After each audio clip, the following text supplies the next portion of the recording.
Hi everyone, we're waiting for Patrick. Here we go.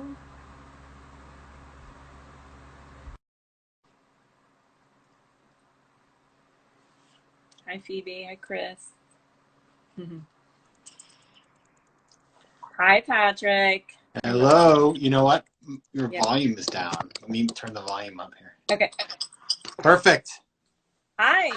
How are you? Good. It's so good to see you.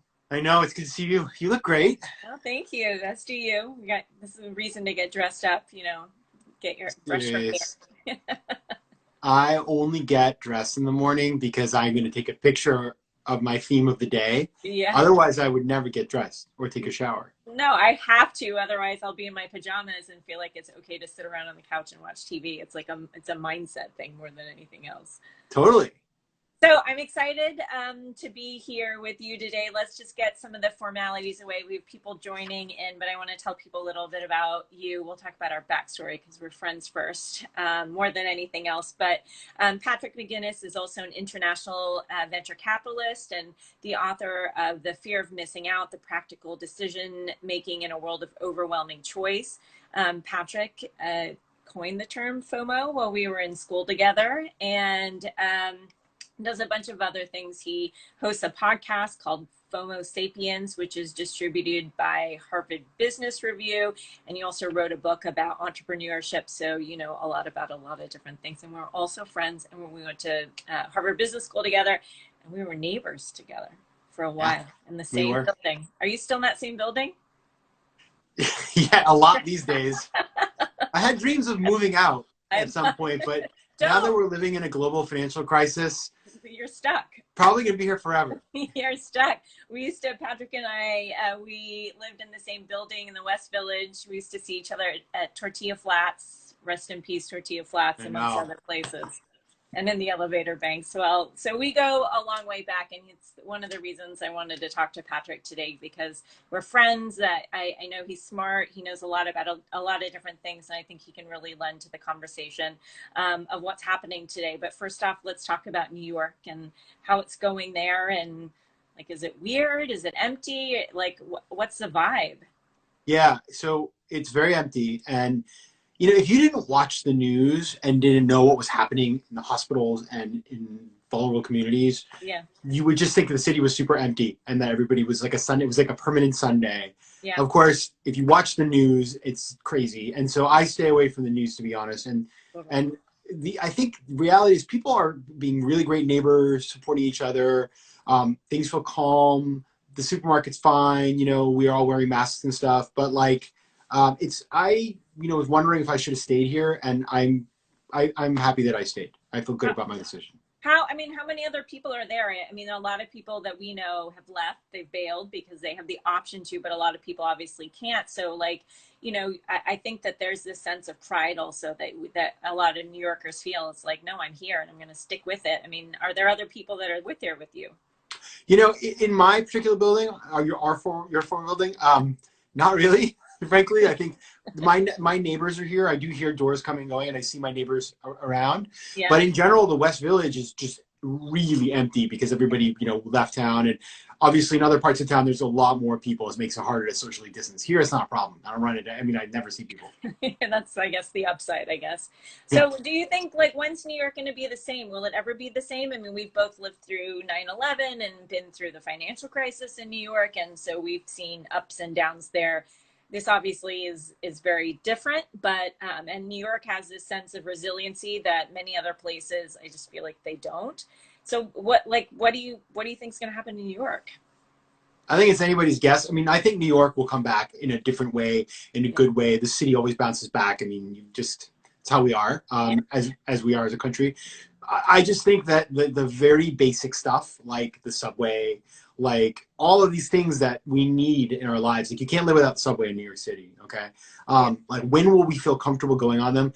I think personally that the big challenge will not be so much that we'll be able to come up with a system. It's that the fear is I mean, this is, you can't see this, it's like radiation, right? And so even if going on the subway and being smart about it, you could do so in a safe way.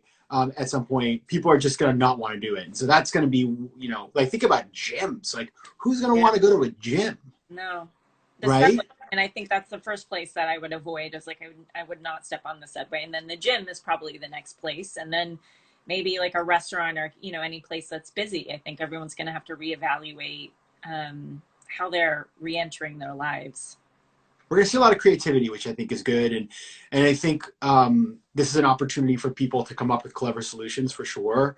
And Yeah. there's going to be a lot of sharing of best practices. But right now, it just feels so far away. And we've been in for 5 weeks. Like, it's crazy. Yeah. 5 or 5 months, 5 weeks or 5 months. I can't quite I tell. don't know. I mean, yeah, you're right. Like, I didn't know what today was. Like, I was like, I told it.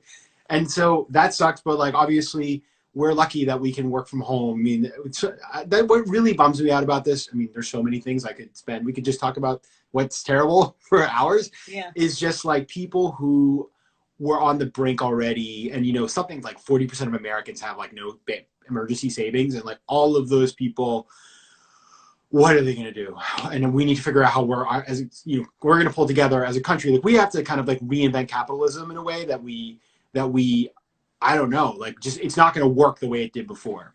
I agree. I think there's a lot of people that, you know, are realizing and accepting that capitalism caused a lot of these problems and this disparity between the 1% and everybody else. And I think this is really shining a light on that, as well as what's going on in the healthcare system and so many other things. I hope that, you know, we'll get to a place where there's more equality for everybody on so many different levels. And we Let's have talk to have about, it, because if yeah, somebody doesn't get tested and then, you know, and they don't have access to healthcare, that's bad for all of us, right? So it has to change. Even if you yeah. think it's crazy, like, or you're like, oh, it sounds Marxist.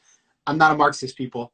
I just want us to all survive, right? Or socialist. I mean, I think there's a lot of worries and concerns also about socialism, that now, oh, we're the solution is going more of a socialistic route, which is like a really strong extreme. I don't think that anybody is proposing that, but I think that there's something that, you know, there are a lot of fears that come up with making things more accessible to everybody, and you assume that it's going to be bad.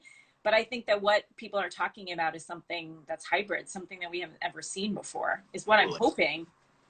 I agree with you. It's awesome.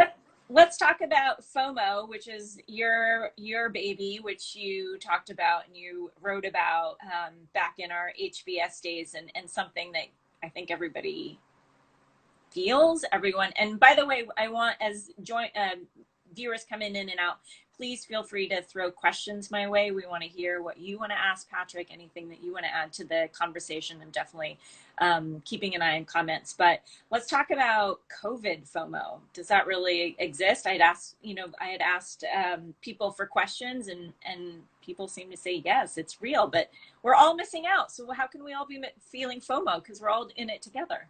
Yeah, I've been thinking a ton about this. And listen, my own view on this has evolved a ton. And in fact, what's crazy is today, New York Times had an article said FOMO survived the coronavirus, which I was sort of like, wow. I thought Cool. it's like crazy.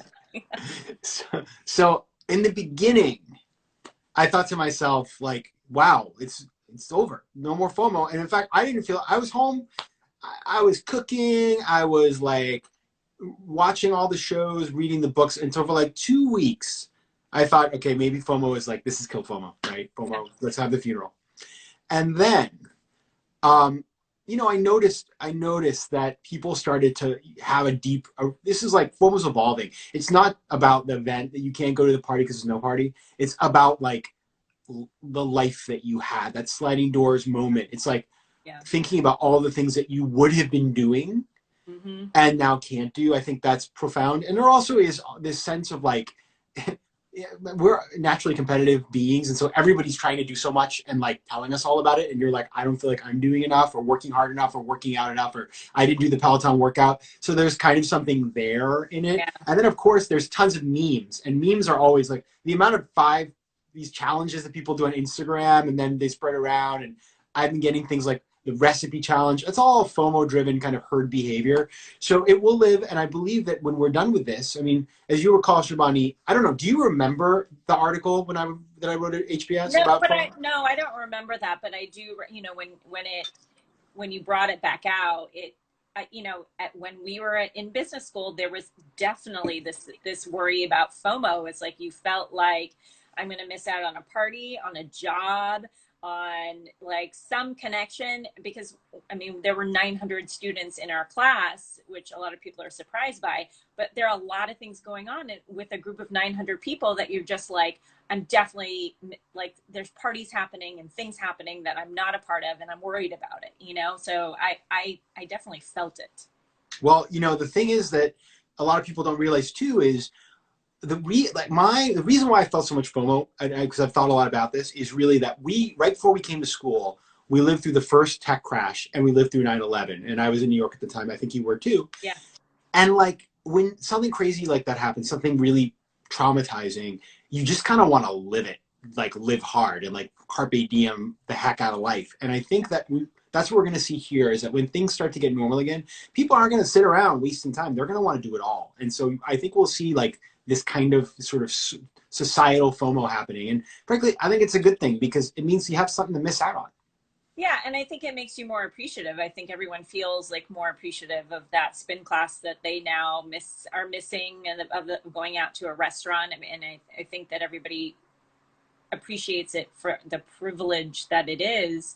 I guess my question to you is like, when can that go too far? Because, you know, what we don't want to have happen is like repeat these behaviors of like things that are just really meant to keep up with the Joneses and keep up this anxiety and this social pressure. Social media contributes to it a lot, you know, and I think now people are like feeling this sense of realness and this connection and this honesty. And I like it. I feel like it's this growing movement that's happening at the same time as well. So like, what could FOMO look like in a new world that's like more connected and more honest?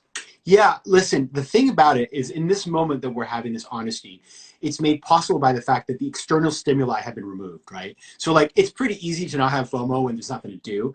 Yeah. And we're going to go back to a world that will have things to God, I mean, even better. and so it's important for us to not just recognize the moment, but then build the muscles to be able to continue to behave this way and live intentionally. Now, what I always say is FOMO in moderation is a good thing, because a little FOMO is kind of like drinking wine. You have a couple glasses of wine, maybe you get out on the dance floor and you might not have done it otherwise. Yeah. Drink 3 bottles of wine, like that's a mess, not good. I and so in a while. No, 3 bottles, I've never gotten close to that. Never, but the thing that you can do right now, and as you kind of move forward with this, as we think about what our future looks like, is pay attention to the things that give you FOMO. Like, for example, I'm going to be totally honest with you. I bet you never knew this. When you started doing TV stuff, I had massive FOMO. I was like, jealous isn't the word. It was not jealous because I saw how hard you worked, and I was like, oh, I'd love to do that. And like, I had no foot in the entertainment world at the time. Like, later on, I've done some stuff, the books and the podcasts and stuff, and I love it. And so like, I should have listened to myself and said like, why do you feel that way? What can you learn? And so that's what we should all try to do. If you see that friend who starts a little business and you say, you know, I have FOMO right now, that's actionable. Learn from it and then take steps to actually, you know, make it beneficial to you. Yeah, that's interesting, because that kind of correlates with some of the things that I read, like for more personally and sort of spiritually, which is like envy teaches you is an important signal. Envy teaches you that you want something that you don't have, and it's not jealousy. It's different than that. It's like that person is kind of doing something that's passionate for them, or like what I want to do also, and it's a sign and a signal that that's actually positive, if you like react to it in the right way. So yeah, I totally get it, and it's very natural, and all of us have it, but nobody wants to talk about it. Exactly.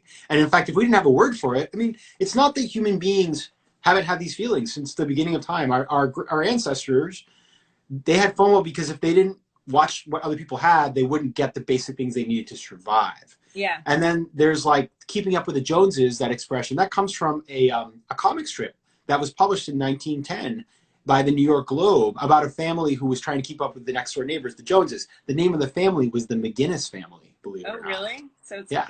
Yeah. You need to do like one of the, what is it, the DNA tests and see.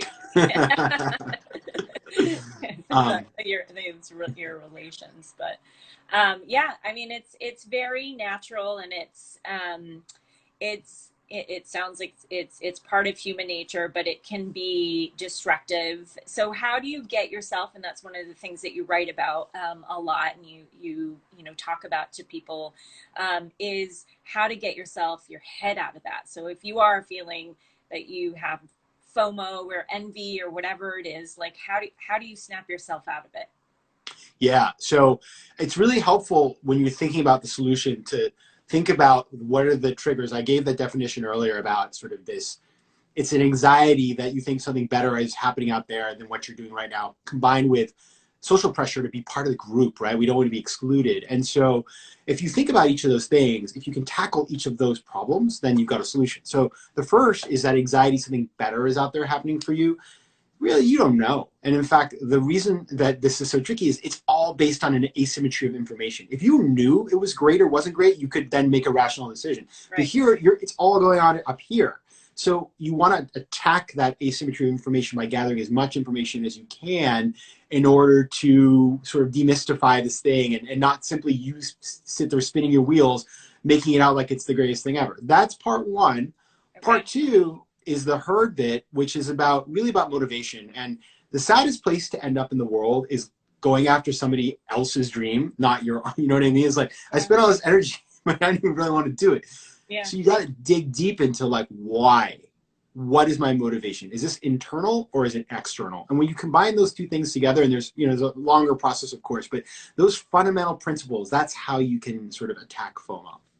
So let's take it. So is this applicable to like, let's take it back to the real world as we go back to normal life, and we see people maybe returning to socializing, or maybe there are, making strides in their career. So how would you use those FOMO tactics to kind of to help yourself?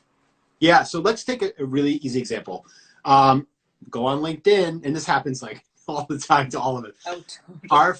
My friend now got some big job. Company, is the CEO, is in the Wall Street Journal, is like whatever. Yeah, exactly. And you're like, oh my God. That's the worst part about going to HBS is like, you're like, oh, I don't make $1 gazillion and run a multi-million-dollar company. I'm a failure. Yeah. Well, the good news is everybody's bankrupt now. So,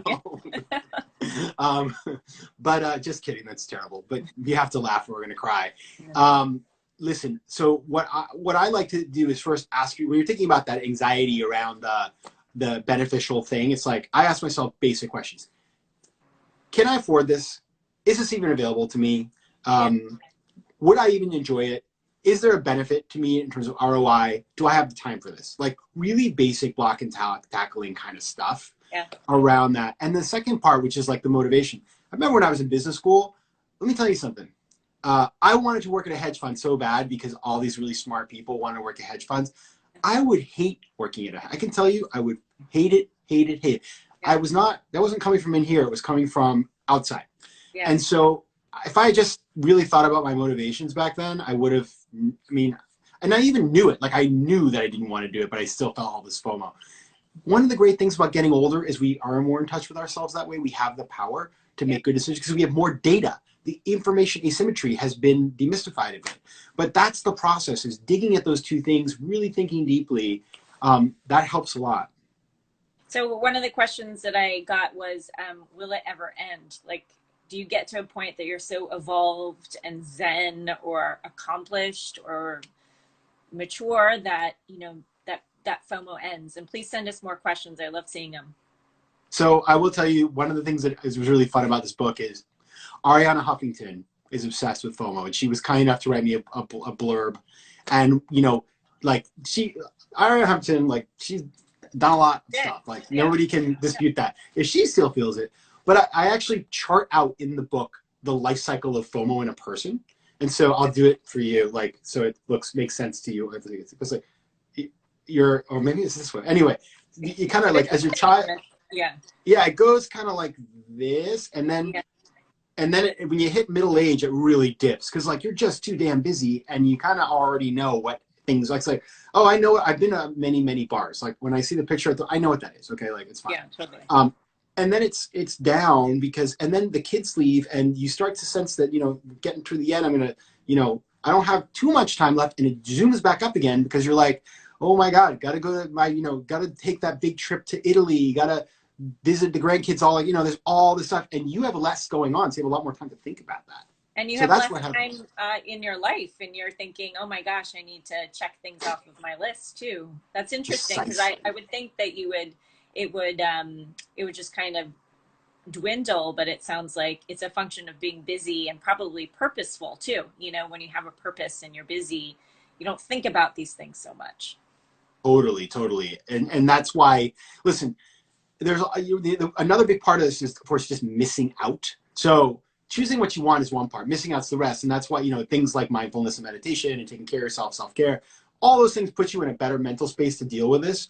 But it is incredible to me, as I get calls from people or talk to people, the amount of older people who've told me, like, I have terrible FOMO. And it just came on, like, you know, recently. I thought it was very interesting. Yeah. So one of the comments that Chris is asking is FOMO versus being mindful. So, you know, again, is it something that you can like sort of cognitively change, or is Yeah, it something that's just going to happen no matter what? I love that question. And I actually did a bunch of research on this. And I had this wonderful interview with a guy named Michael Rogan, who not only has a PhD in sort of bioneurology, I think is the correct term, but is also a meditation teacher, Buddhist meditation, and has been practicing for like over 20 years. And what he explained to me is, when we have FOMO, what's really happening from sort of up here is that, of course, as I mentioned, we spend a lot of time inventing this perfect idealized world that we wish we had. And when you do that, what you're really doing is disconnecting yourself from reality. And therefore, the more you do that, the more it becomes a pathology and it becomes very harmful. And so when you practice mindfulness and meditation, what you're doing, because when you're breathing and you're focusing on your breath, you must be in the moment. You can't think about a breath you took 5 minutes ago or the one you're going to take next week.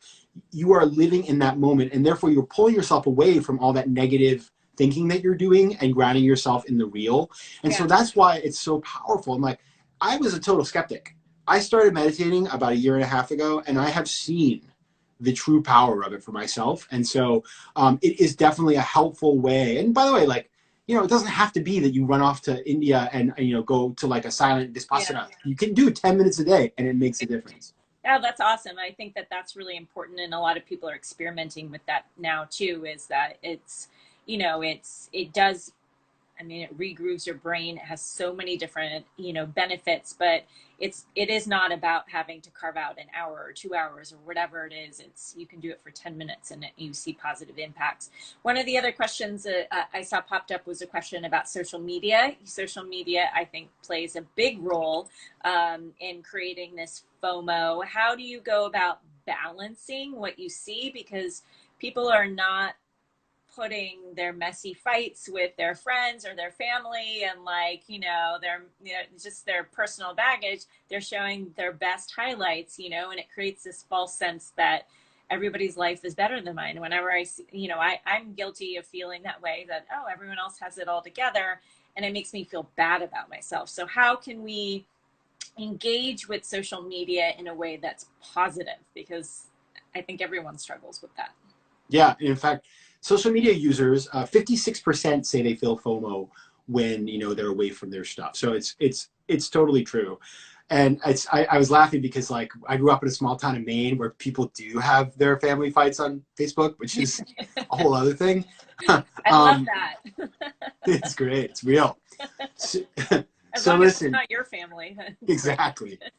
Um, Here's what I recommend to people. And I've, you know, again, on my podcast and in my work, I've interviewed sort of experts on this stuff, who give me some really good tips. And I think the big ones that I recommend, and I've done myself, is take all social off the front page and put it on the second page of your phone in a folder. Yeah. Number one. Number two, be very in touch with how it makes you feel. There are certain people, by the way, that are the braggy people. When they put stuff on there and it makes me feel bad, I unfollow it immediately. Oh, because you and I both use social media for our work. Like, it's not that I can't do it. yeah. But I actually just, if I don't feel good, I'm out. And so that right there is helpful. And of course you can monitor your usage and stuff like that. But it's really helpful when you make it just a little harder to get at something. Yeah. Yeah. It just makes a big difference in terms you're using it. And then some people will take extreme measures, like take it off the phone entirely. Hey, if that's what you need to do, great. I had a rule for a long time that I wasn't allowed to check any news on my phone. That flew out the window now because Yeah. I feel like I need a little bit more detail and stuff. But there are different ways to do that, and there are apps that can help you as well. So there's lots of ways to Yeah, and skin it's that. about finding that balance and being also adaptable.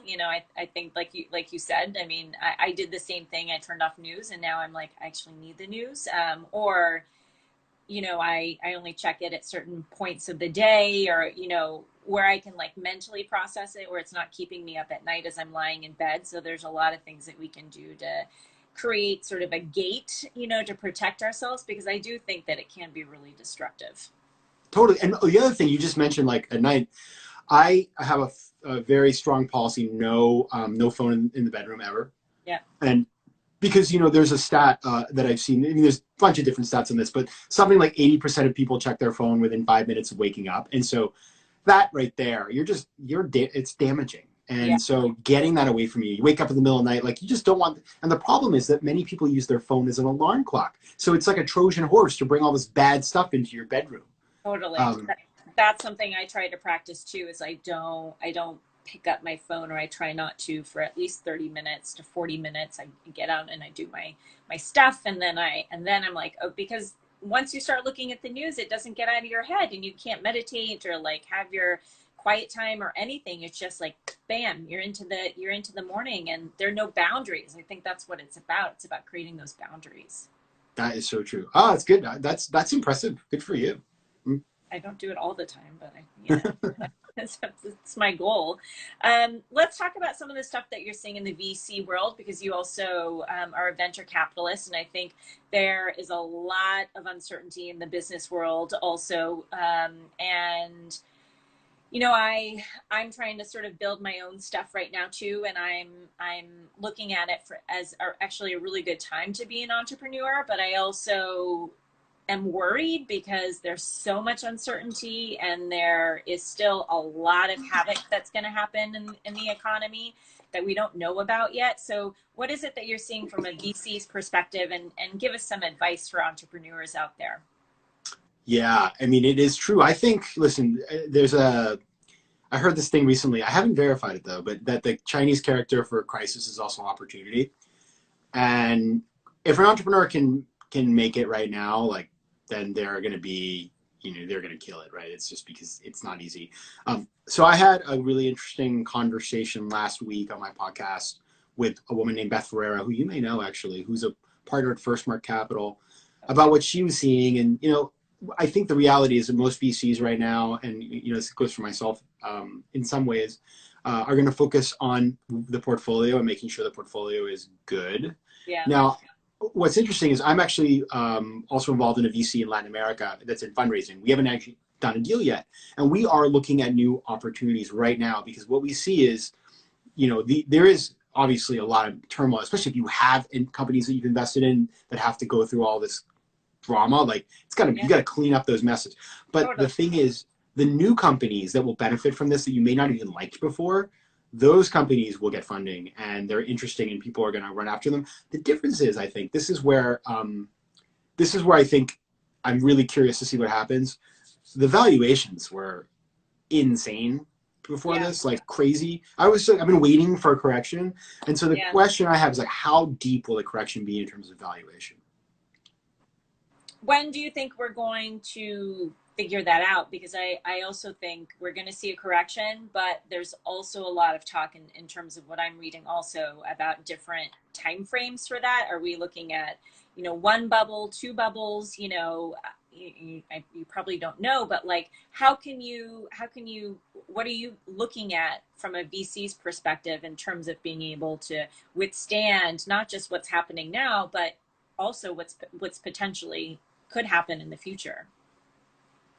Yeah, I think what's going to happen is I think we'll be able to know when, and this is something that we're looking at our firm is let's go out and find companies who raised money 15 months ago or 12 months ago, because they're going to need to raise more now. Because, typically companies raise between 12 and 18 months of runway.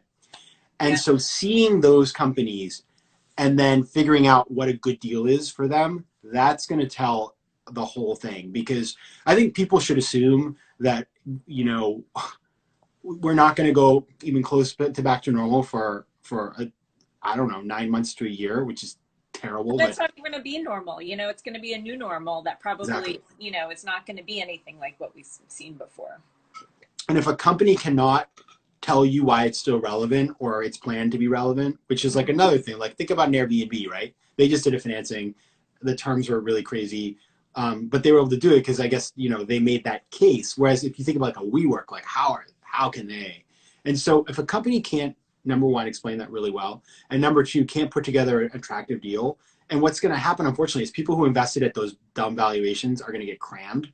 Yeah. And I remember in the first, so I was around in 2000, I was investing after the crash, and we would put terms on these companies. Like we would have we had one company, basically we said, if you don't invest in this new round, like we went to all the investors, if you don't invest in this new round, we're going to wipe you all out. And people got, like, they lost everything. Yeah. So there's a lot of pay to play that's going to happen as well. Huh.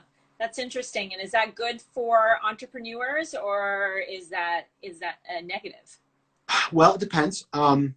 What needs to happen, and entrepreneurs who are listening to this, please, please listen to me and do this, is you need to make sure that whenever there's a restructuring, that there is a new economic package put together for you and your team. Because what happened in 2000, which was so nasty, is people would say, fine, I'll give you $5 million, but I'm going to put a 5 times liquidation preference, which means that before anybody else gets anything, those people get 5 times their money. Yeah. And like the entrepreneur, they'd be like, oh, we'll take care of you, don't you worry. Well, you know what? It never happened because the leverage is all on the funding. And so entrepreneurs you're going to have to make some hard choices, but like, don't let people push you around because it's your damn company.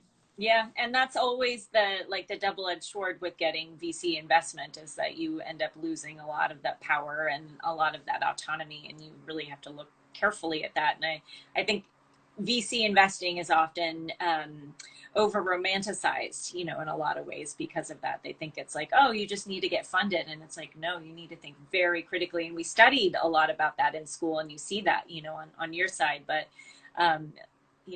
it's something to be very mindful of. And especially as, as we're going forward for the next few months, what do you think are some areas where you're going to see some growth, some need, some momentum? I mean, like, what are you looking at? Yeah. So the things that I'll tell you what, first of all, what's not interesting, like things that are highly regulated by the government right now, because everything's going to change. And so it's just scary. Like there was a company we were looking at in the fintech space in a certain country in Latin America. And then basically the government came in and changed all the banking regulation in a way that completely blew them out of the water. So stuff like that, I would not touch. Yeah. We have been looking at some really interesting companies, for example, and this is crazy because now this is, companies that we had looked at, they were like, this is nice. And now we love them in online education, in online talent recruiting is a really interesting one. Yeah. We're looking at a really interesting company in reputation management. We're looking at a wonderful company in the sort of ecology space because, I think that is another clean technology, because all of the bad things that we did to the earth, we got to deal with that stuff right now. So some of those areas I think are really interesting. When I was talking to Beth Ferreira about this, who is looking at a lot of companies, she was saying what she thinks is interesting too is, and this is abstract, but companies that are able to give us authentic connection and give us entertaining us and are making us feel good and safe in this time where we're in transition, those kinds of consumer relationships that are forged now will be super strong. So that gets us to the sort of the new normal. It's like the new normal is going to include this feeling of safety, which everybody was kind of feeling dicey about. I always kind of looked around going into a movie theater and, these current events have really left an imprint of feeling unsafe in a lot of ways. So, and now with COVID going on, like safety is going to be, and comfort, you know, comfort is going to be a huge theme, I imagine. I think it will. I totally think it will. And what's cool is, I mean, that people are just going to have to get really creative. Mm-hmm. And I also think that there's going to be a lot of creativity around helping people who are sort of dispossessed in this period of time. And I don't know what that looks like yet, but yeah, how do we create, you know, the amount of social entrepreneurship that's going to happen, which, you know, VCs don't fund necessarily, or political entrepreneurship that's going to happen in response to this is going to be amazing. Awesome. And it's gonna change the world, which is what, you know, we're all ready for. I'm just paying attention to the time. I could talk to you. Patrick and I can talk for a really long time. Yeah, we can. We can. I want to talk about, I want to talk about you and what you're up to now. I know that you have a lot going on. You have a book that's that is coming out. Tell us about your new book and tell us about it. Yes. Tell us where we can find it, how to read it, what it's about, why we need it, all that good stuff. Okay. Thank you.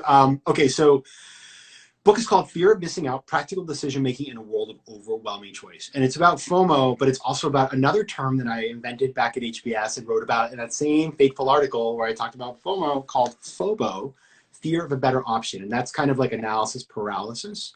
So even if you're thinking to yourself, I don't have FOMO, probably you have FOBO, because everybody I know has FOBO. You can't decide whether it's what to watch on Netflix because of the huge sort of array of options. That's so true. I feel like my time is so precious, and I'm like, what am I going to watch? Like, and I have FOMO when it comes to figuring out what I'm going to watch on Netflix, and then I have FOBO because I'm like, I only have an hour today.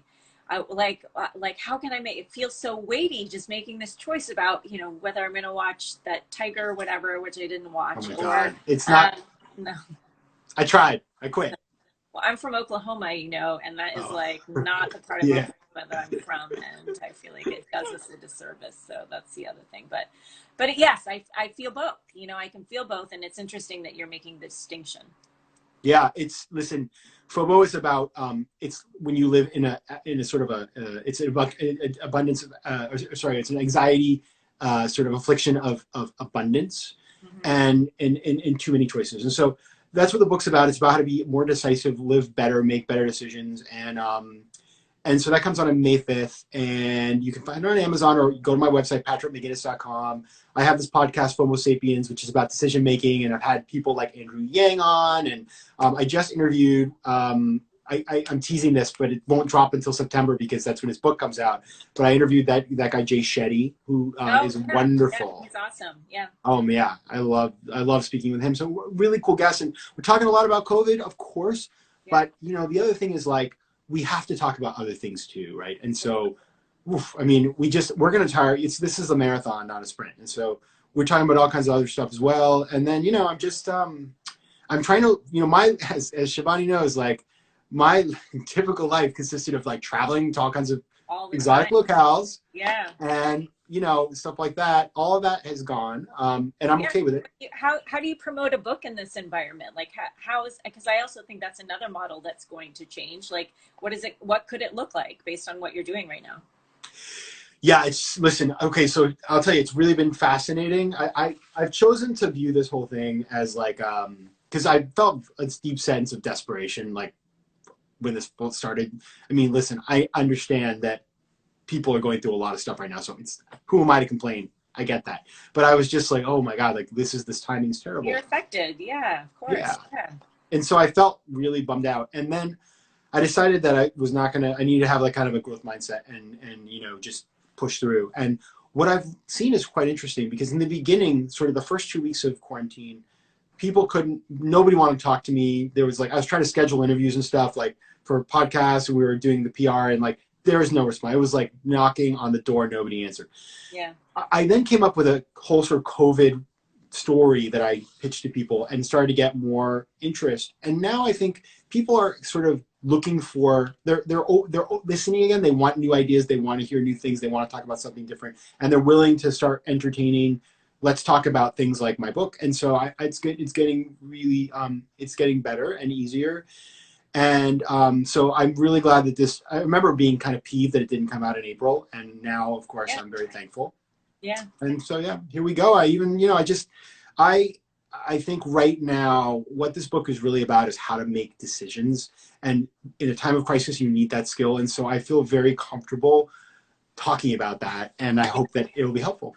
Well, and it's amazing because I did not realize how applicable the FOMO and FOBO sort of analysis is and how it applies to now, but it applies to all parts of life. So I believe that your practical decision-making guides and techniques are going to help all of us as we re-enter and enter this new normal and keep us from going back to these old habits that we all really want to give up. It doesn't serve us to be caught up with anxiety and worrying about other people and misperceiving, or at least perceiving other people to have more or better than you.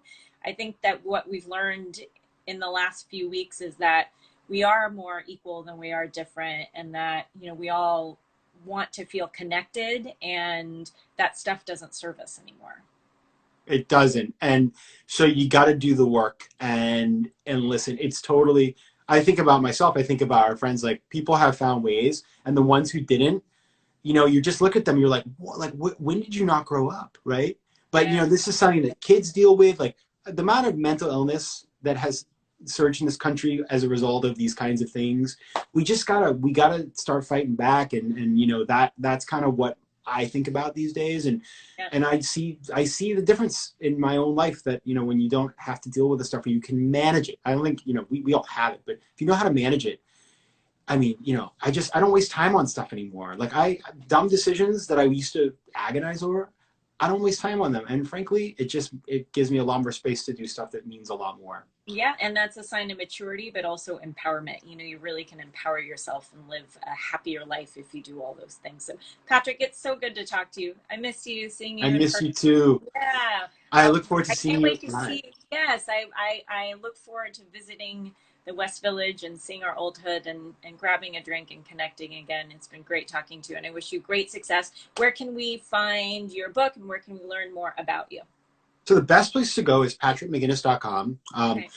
There's links to all the booksellers. It's on Amazon and all that sort of stuff. You can get Kindle, and it's fully digital. And then my podcast, you can also link to it there, but find it wherever you get podcasts, FOMO Sapiens. And then my first book is called The 10% Entrepreneur, How to Be an Entrepreneur Without Quitting Your Day Job, which we should all be doing right now. Yeah, I'm definitely doing it, and we all have a little bit more time that hopefully we're putting to good use. Patrick McGinnis, it is great to talk to you. We should talk again soon. Yes. Thank you so much. All Take right, care. I need to save this.